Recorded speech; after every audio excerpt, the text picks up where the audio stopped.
Welcome to the ProperData seminar series. It's my great pleasure to have Franzi Roesner today with us from the University of Washington to give the second talk in this series. Franzi is a well-known researcher in security and privacy. She has done important work in security and privacy for emerging technologies, including IoT and AR, VR, which is related to the topic that she will present today. She has also done work on the same issues as they relate to marginalized and vulnerable groups, and she recently got a Frontiers Award on that topic. Congratulations. She has also done work on studying the online ad ecosystem, misinformation online, and other topics. She has received many awards that I'm not going to list all of them: SF Career Award, MIT Tech Review Innovator under 35, and many Best Paper Awards, including the latest, which is, I'm happy to say, collaboration with ProperData. So thank you for being here, and and the floor is yours. Awesome. Yeah, thank you so much for the introduction and the invitation. Really excited to be here and share this work with you all. So as you heard, so I co-direct the Security and Privacy Research Lab at the University of Washington. And as you heard, we focus on a broad range of topics. At the highest level, I'm interested in things that impact end users, understanding both current ecosystems and emerging technologies. And so the branch of work that I'll talk about today is related to security, privacy, and safety for augmented, mixed, virtual, extended reality, whatever you want to call it.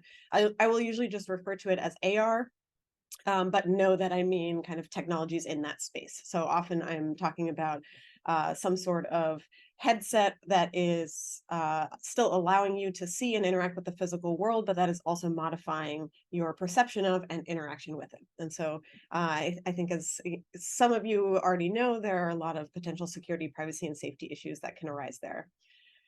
It's been really exciting to see this research area grow over the last 10 or so years. Back in 2011, I started working on this with Yoshi Kono also at UW, and David Molnar, who at the time was at Microsoft.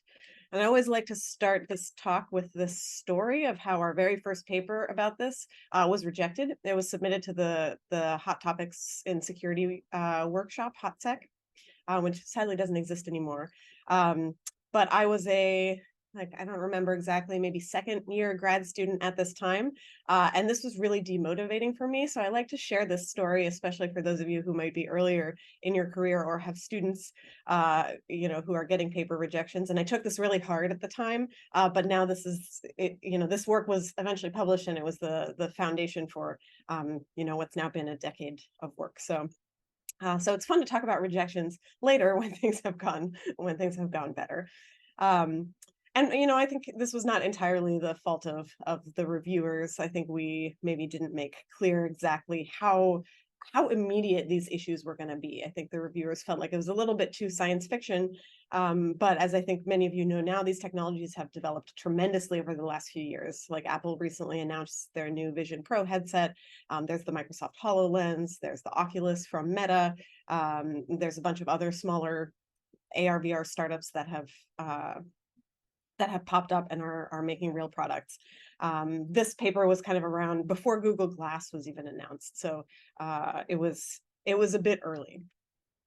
This paper was eventually we reworked into something that was published in the Communications of the ACM magazine in 2014, and I'll use a little bit the framing that we put forward there for the kind of research agenda we were setting out to structure the rest of the talk. So in this paper, it was really a threat modeling paper, like trying to anticipate what will be the new security and privacy challenges and also opportunities for these emerging AR systems. And we were thinking both about challenges that arise with single applications, in the interaction between multiple applications, in the interaction between multiple users, and then also different points in the kind of data flow, so input, output, and applications accessing data.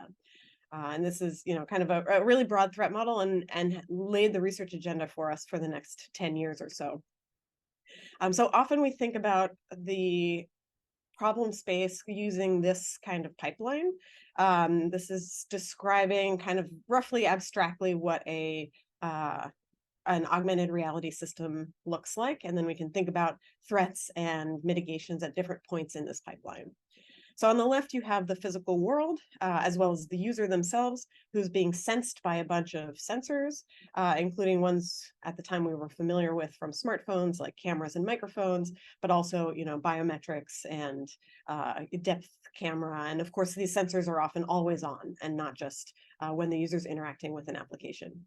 So this sensory input goes to applications that process that data somehow. Maybe they are recognizing faces in order to label them with people's names at a conference. Maybe they're recognizing planes in order to put virtual art on your walls. But in our threat model, we've often thought about these applications as untrusted. So the platform itself we think of as trusted, similar to a threat model that we use a lot for smartphone security. So our position is in the space is that we are thinking about how do we design this platform? So we trust the platform, but you could imagine there's an AR app store or something like that where you download applications that are not necessarily trustworthy, just like on a smartphone. So these applications process this data, they produce some sort of virtual output. Usually we're thinking about a visual output that gets overlaid on the user's kind of visual view of their physical surroundings. So that might be, again, like labels, face, name labels on recognized faces. But it could also be other types of sensory output, like haptic feedback to warn you about something, or audio feedback, kind of virtual surround sound, spatial audio that's being advanced as we speak. And in the future, we might think about other senses as well, but we're not quite there yet. And then all of this eventually gets perceived by the user. And so we've been thinking about, and this whole research area has grown up in the last 10 years, thinking about different parts of this pipeline, kind of what can go wrong, how might we design the platform to mitigate those risks. And one of the reasons that, some of the issues here are very similar to what we see on prior platforms, like on smartphones also, and traditional desktop systems, we need to think about what permissions do applications have? What sensor data do they have access to? But these problems can be exacerbated in this context because the applications really need like long-term access to rich sensor data to do interesting things and the things that we want them to do, if we want the technology to kind of fully realize its sci-fi potential. But the part that I've personally been more interested in is kind of the other side of this pipeline, which is the output that's produced and then perceived by the user. And I think here's where these technologies are particularly different and scary, because when you see something, inside the rectangle of your smartphone or your laptop screen, it's easy for you to look away. It's not sort of integrated into your perception of an interaction with the physical world the way that it is in AR and VR. And I think that's the side that, for the last 10 years has really made me nervous. So I'll walk a little bit through this pipeline and different work that we and others have done to think about what can go wrong and what can we do about it. So on the input side, there are, of course, a lot of privacy concerns. And those privacy concerns apply both to the users themselves, what is the data that the applications are getting about the user, but also significant concerns about bystanders, because people would be in the, futuristic version of this with these headsets being lighter weight, long battery life. People might be wearing these things out and about in the world and essentially walking around with a recording camera and microphone and other sensors on their head. And so there was pushback about 10 years ago when Google Glass came out, where public places started to ban Google Glass. It's like, it's a little bit unclear, like to what extent these are maybe publicity stunts versus real concerns. But there was a serious conversation and a backlash around the privacy concerns of people walking around with poorly disclosed cameras on their face. And this is an issue that still comes up a lot. So there was some work at the time, including some work that we did thinking about how should the interface be designed, essentially. What should the permission model be for these applications? Now, of course, there's a question of, like, do you trust the person? Do you trust Google, the platform? But saying that we trust Google, the platform, but not necessarily the applications, we can think about what should the input be that applications actually have access to. And so we can insert kind of conceptually a trusted input module here, where rather than giving raw sensor data to the applications, we filter it and we design a permission model around it. So for example, applications don't necessarily need full access to RGB and depth video data. They might just need to know, where are the people, or where are the planes in this scene? And so there's been work exploring, what that permission model should look like. It's an interesting time right now, actually, because a lot of these platforms are now becoming commercially available. Much more, the ones a few years ago still felt a little bit more like prototypes, but now they're starting to feel like real systems. And so, for example, looking at the Apple Vision Pro, which is not exactly out yet, but has been announced, one of the big privacy implementation issues there is what happens with eye tracking data. So this is the privacy of the user using the system. Eye tracking data, as you may know, is incredibly sensitive and can be used to infer lots of other things beyond what a user is looking at, also things like health or psychological information, all sorts of things. And so the Apple Vision Pro's design seems to be that it allows, of course, the system itself accesses the raw eye tracking data, but it doesn't give access to that to third parties or applications, or even apparently Apple's servers itself. So for example, if you use eye tracking data to select something, that selection will be shared, but not the raw eye tracking data. And so different platforms will make different design decisions here, but the high level question is, how do you design this interface here? Okay, so then moving to the other side of the pipeline, this is, like I mentioned, kind of the side that I've been most excited and nervous about, which is how should we design the platform to manage potential risks from the output that applications create? So some of you may have seen this concept video before. If not, I've included the link. I'm happy to share these slides. It's a fun one to watch. It's like a 6 or so minute video, like a dystopian future version of somebody wearing an AR headset. You can see it's littered with all of this stuff. It gets progressively worse where the device is compromised and there's some extortion happening and so on. But even just looking at this screenshot, I think you can see that this is perhaps not the future that we want with these devices. And part of it is that it's cluttered, but also when we start to think from a security perspective or a system design perspective, it begs the question of how is it that applications are allowed to create content and place it? Here it seems that applications can just create arbitrary content anywhere, and then we might end up in a future that looks like this. So we did a set of works maybe 5 or so years ago, maybe starting even a little before that, thinking about what are the potential risks from malicious or buggy applications creating problematic output, and then how could we constrain, again, what should the interface be for allowing applications to display content? Again, here we've mostly been thinking about visual content, but you can extend some of these ideas also to audio content and so on.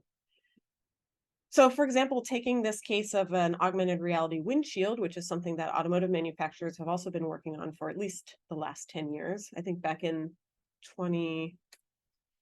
maybe 14 or so, we saw a really cool demo from Honda. And so this is a use case where it's kind of clear what the safety implications might be. If your car crashes or you run into a pedestrian, the safety implications here are very clear. So I often use it as an example. So you can see that the display is showing some information like the distance to the oncoming car with these blue lines, the current speed limit, and updating this dynamically as the physical world changes. And so you could imagine that if this AR system supports third-party applications, or even just if multiple teams from the same company, even if they are trusted, are producing content here and haven't reasoned about how it might interact with content from other components, that you might have some bad situations for the driver. Like you could have one application that might accidentally obscure or intentionally obscure important content from another application, like blocking or changing the current speed limit. More new in the AR context is the potential blocking or modifying of what the user perceives about the physical world. So blocking this view of the oncoming car or a traffic sign or pedestrian. And here's where I often think back to this Honda demo. One thing that you might say skeptically is like, well, the user is going to know this is virtual content. Maybe I'm worried about obscuring, but maybe I'm not worried about them actually deceiving me about the physical world. And even back in 2014, this demo from Honda, they had like a virtual stop sign, and it looked really real. You know, if you were driving at say a speed of like 30 miles an hour, it's not clear that you would have the time to reason about, is this real content or is this virtual content? And of course, these displays are continuing to improve. And even so, some of the attacks are more what I like to think of as like lower level than that, lower level in where you're attacking in the user's brain. So not attacking kind of their reasoning about what's on the road, but actually disrupting them physiologically, like startling them or creating optical illusions, that type of thing. So for example, if you don't like spiders, I'm about to drop a spider down, you could have, a virtual spider that crawls across your windshield. And even if upon inspection, it's clear to you that this was a virtual spider, you probably have already reacted to it. So then the question is, okay, well, how do we design these platforms to allow applications to still do interesting things, but constrain their output in some way? This is a really hard problem, especially getting this balance. I wouldn't say that we have fully solved this, but my former PhD student, Kieran Liebeck, did some work building a system that he called ARIA to actually define and implement policies on the output of AR applications. So you can think of this on this side of the pipeline as injecting a trusted output module that defines a more constrained API for how applications can produce output. So just a little bit of detail about how that worked. One of the insights in doing this work is that kind of the existing abstractions that we have in traditional systems for constraining applications output don't really work for AR.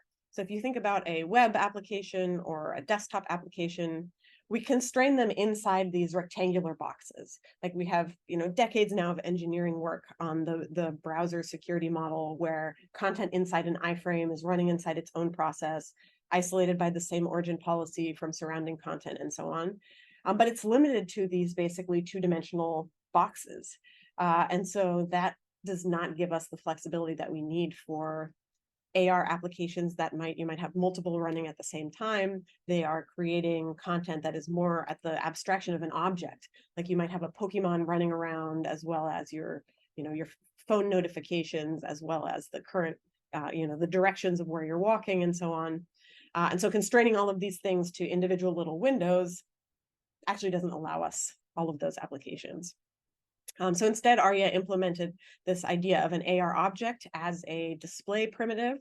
And just to show you an example of how these policies implemented and enforced by ARIA would work, we tested this not with a real AR device, this was like 2016 or so, but rather with an AR simulator where we had the physical world. What you see here is obviously a virtual world, but it was representing the physical world in our simulator.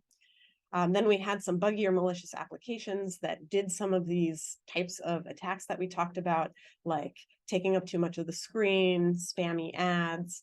You may be able to see it's a little bit hidden, but a spider in the middle of the top one. And then implement certain policies, like, for example, ads can only be constrained to billboards, or applications can only take up a certain fraction of the screen. And when we implement those policies and enforce them, then the world looks, a lot more manageable. Now, like I said, it's not perfect. There are questions that are not answered here, but I think this was a useful step in thinking about what should this API look like, essentially.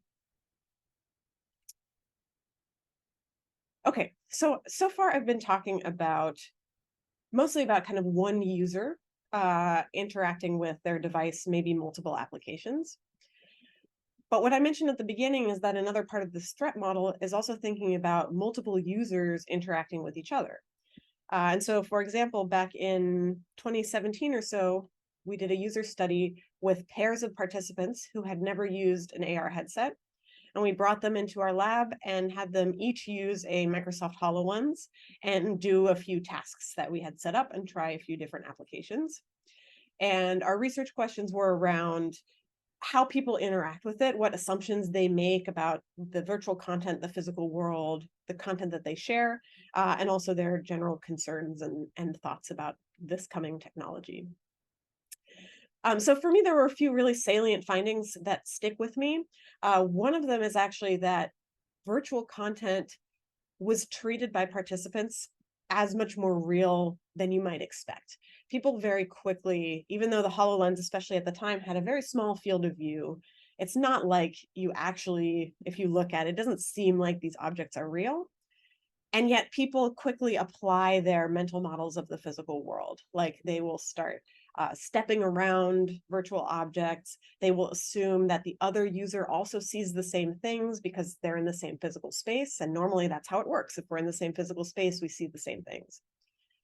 And then we also saw kind of the canaries in the coal mine, so to speak, kind of the hints of how people might misuse these technologies against each other. So for example, pretty much the first thing that everybody does is they start to like put funny stuff on each other's heads or on the heads of the researchers and giggle about it. And this is not, malicious in this context, but it raises all these questions about, what if this was done against your will? What sort of control should you have about what other people can virtually place on you? What happens if you can't see it, but everybody else can? What kind of constraints should there be on type of content that this can be done with? Like maybe saying nothing on my face is too restrictive. Maybe labeling people with names is okay. It starts to raise all these sorts of questions. By the way, I've seen this even in like the most dignified context. I once gave a talk at like forget exactly what the setting was, but it was like a workshop with lawyers, and I had brought some HoloLenses for them to try out. And sure enough, like first thing they do is they start putting things on people's heads and laughing about it. So there's just something about it that people want to do. Okay, so then based on these findings and kind of some additional case studies and threat modeling, we developed a toolkit for applications to share content between users. So thinking about other users as potential adversaries in the sense of they might provide content that you don't want to see, but also you might want to share content with some users, but not others, so privacy goals. So I won't talk about this in too much more detail, but essentially this was an application level library called ShareAR that could be included with an application to support kind of different sharing models and different different applications might have different needs. Some applications might want to support content that's shared among everyone, or that is geolocated to a certain location, or that's shared across remote users and so on. So this toolkit kind of provides all the knobs for doing this. And then finally, one thing I haven't explicitly talked about yet is the question of multiple applications. I hinted at this earlier, but many current, if not all current platforms, essentially support only a single AR application running at once. Or if they do support multiple applications, it's in kind of a primitive sense where they're constrained to a box. But like I said, in the future, we might want multiple mutually distrusting applications that are modifying the view of the physical world in rich and interleaved ways. And so one of the kind of still open problems in my mind, both from a research and just an engineering perspective, is really developing application isolation at the UI level for these applications that is still flexible enough to support these really interesting use cases. Okay, let me talk about kind of one more piece of this pipeline, and then I'll transition to talking a little bit more about future problems that we haven't even really started to wrap our head around. So I had the user on the far right side of this pipeline, but when we think about the user, we can actually dig a little bit deeper and think about what it is that is happening here. So the content that is produced by the applications impacts the user's perception, but that in turn might impact the user in really important ways. It might impact the actions they take. Like if the spider, jumps across their windshield, they might jerk the steering wheel. But it can also impact them in much more long-term ways, like impacting their memory of events or their, cognitive interaction with something.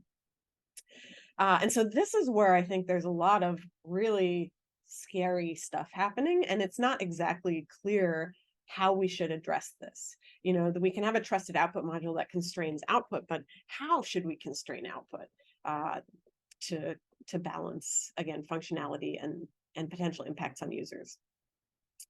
So we've been doing some work kind of more on the user side, understanding ways in which users might be more physiologically or psychologically manipulated.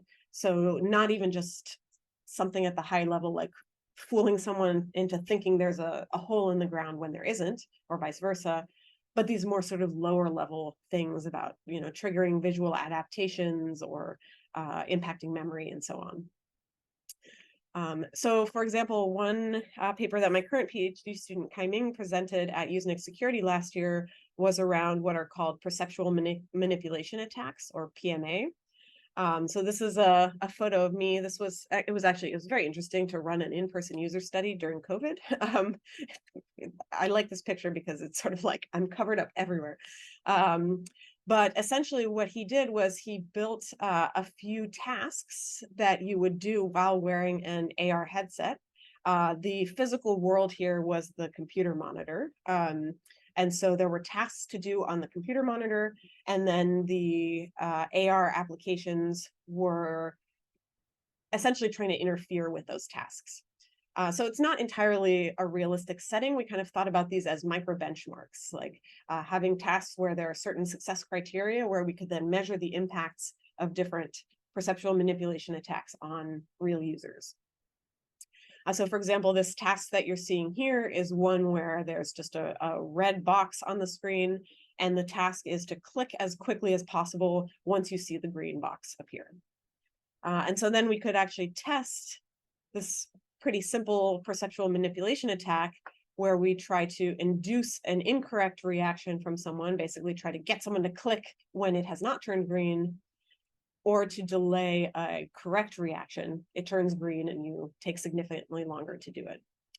So for example, this is a view through the headset. We had attacks where the malicious application would create this green box. And so some participants would react to the green box, the virtual green box, and click, even though the actual box had not turned green. Sometimes people would then overcompensate. So even if it was a virtual red box, people would see a change and they would still click, even though the underlying box was still red.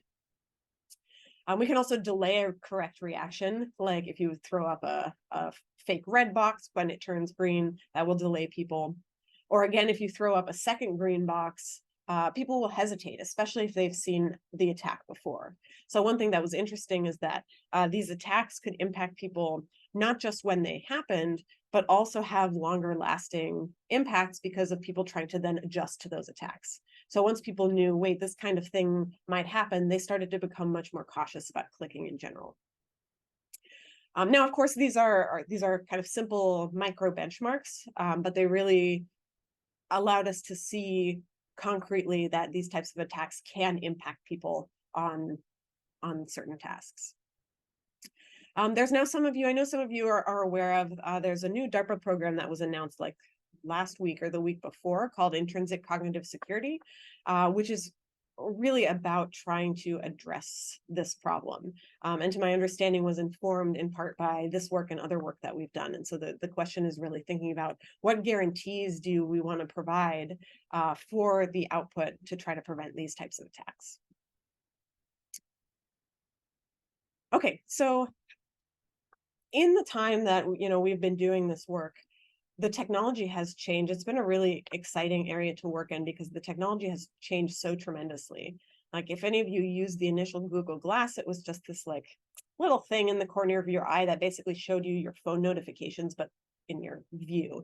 And now, the Vision Pro has been announced, and the Oculus and so on. The technologies have gotten much more exciting. And so this is both exciting, but also raises some interesting practical questions, which is what are the design decisions essentially that all of these different platforms have made? I already told you about one that might be different. So the Vision Pro has this design to prevent eye tracking data from being shared, only having the kind of end outputs of the eye tracking being shared with applications. But that's not the same design decision that all of these others are making necessarily. And then not only are there the platforms and the hardware differences, there are also kind of the whole technology stack. So what are the the toolkits and the third-party applications and the development environments and so on that people are using to build these applications.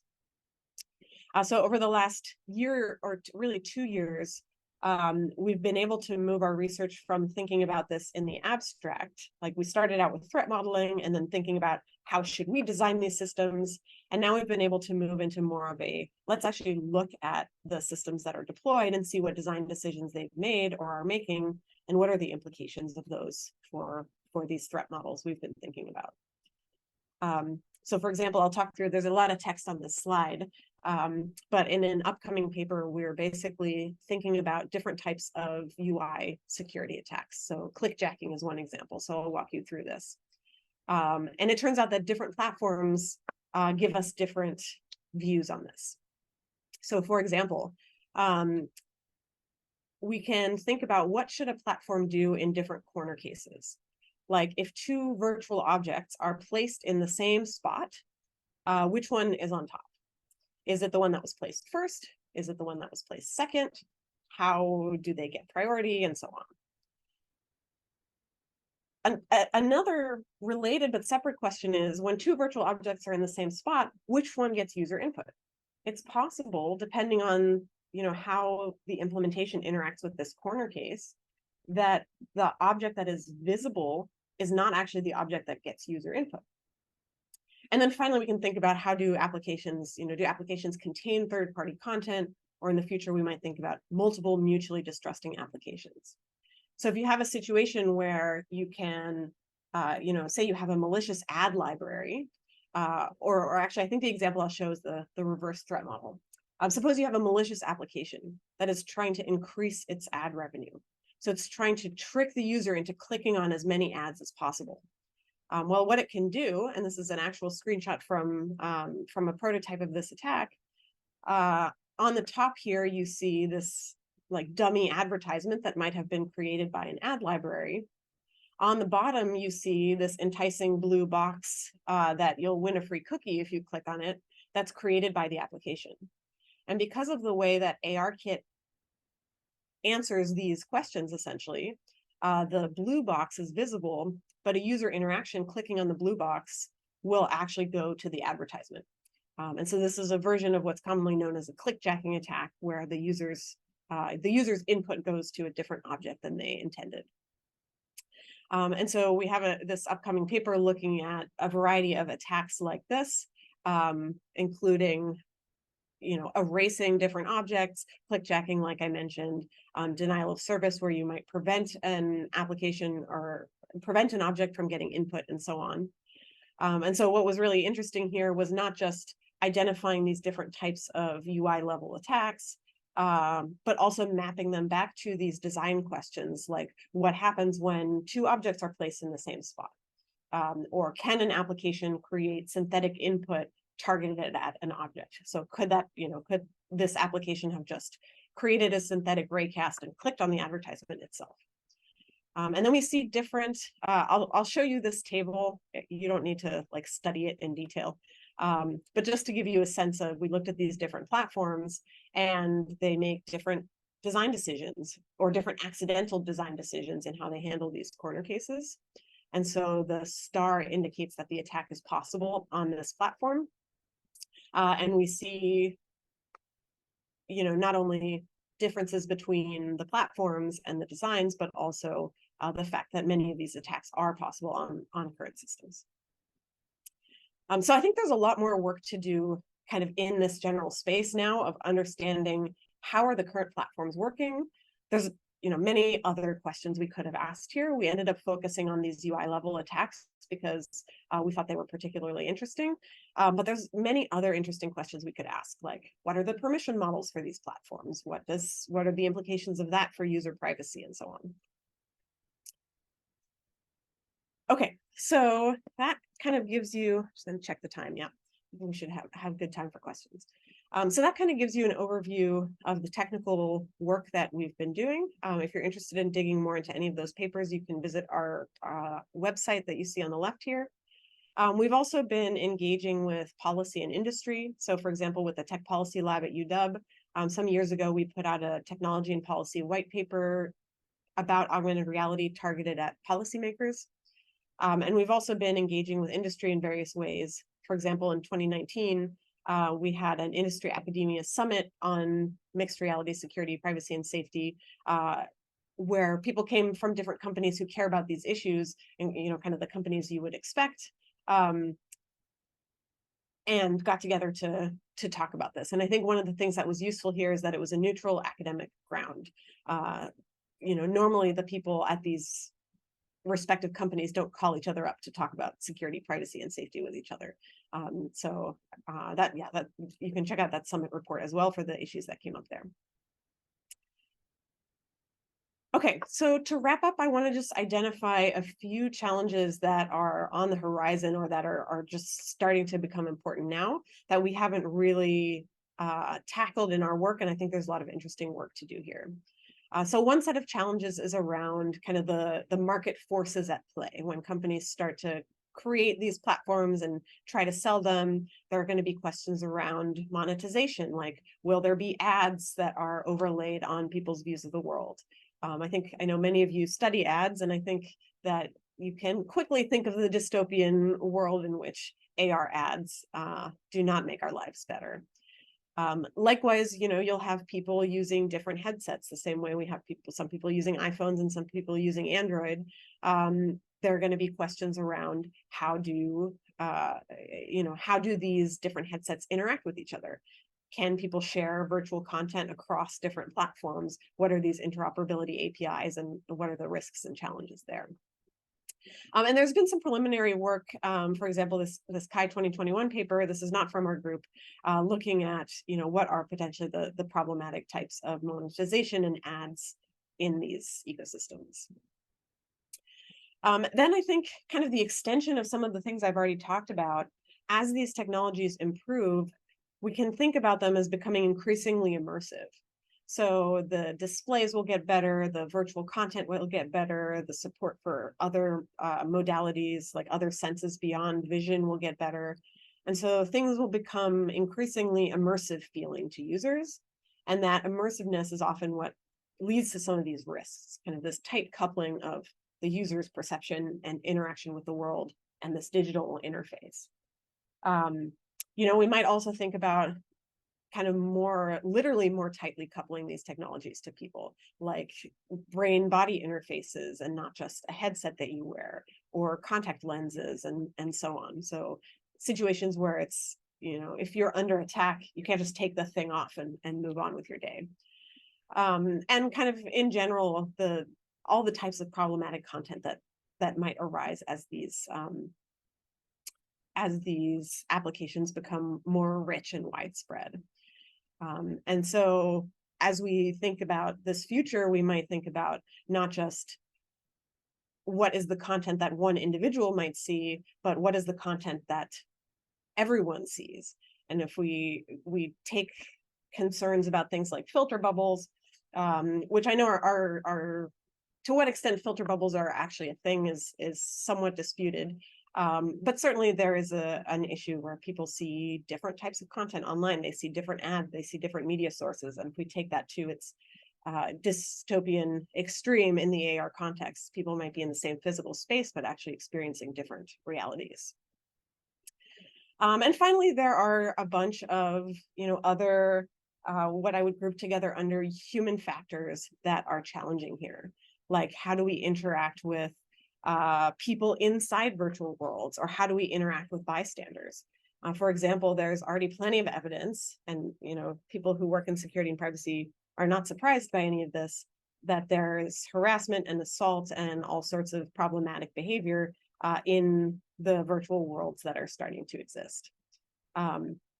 We also need to think about identity and authentication, and there might be some trade-offs with privacy here and so on. But as we think about also the advances of generative AI technologies and deep fakes and so on, again, in the dystopian, but perhaps not too far distant future, you might be interacting with somebody appearing to be in the physical world who actually is not the person you think that they're interacting with. And so lots of interesting questions to ask about here, and maybe sci-fi stories to write. And then, of course, we also need to think about different users. This is a problem that we know from all sorts of technologies, where the designers of the technologies may think in their mind, even subconsciously, about some default user, and the challenges that will be faced by other types of users, like, for example, the degree of harassment, or the use cases and needs for the technologies, and the risks might be very different for different populations. And so that's another thing that we'll need to be actively taking into account. So clearly, we've been working on this for 10 years, but clearly there's still a ton of work to be done here. And we're at this really interesting time where these technologies are like even more at the cusp of commercial availability than they were just a few years ago. So I'm excited that there's a growing research area, research community around this area. And I think we've got plenty of time for questions. I mentioned a few of these people. I really want to also acknowledge the fantastic collaborators who have worked with me on this over the last 10 years. That includes more people than you see on this slide, but these were kind of, Yoshi and David were kind of the initial, what's the word? Kind of part of the initial team that helped me start thinking about this, and Yoshi has continued to be part of a lot of this work. Kaiming, Kieran, and Kimberly are students who led some of the projects that I talked about, but there's also a lot of other undergraduate and master's students and other collaborators who have contributed to this work. So I will stop there, take some questions. I think this is a really exciting area, and it's exciting both because the technology has this potentially transformative potential, but also because we're still at a point where we can address the security and privacy challenges. This is not like the web where everybody's already using it and the designs are entrenched. We still have an opportunity to maybe impact those designs for the better. So I will stop there, and I'd be happy to hear your thoughts and questions and other discussions.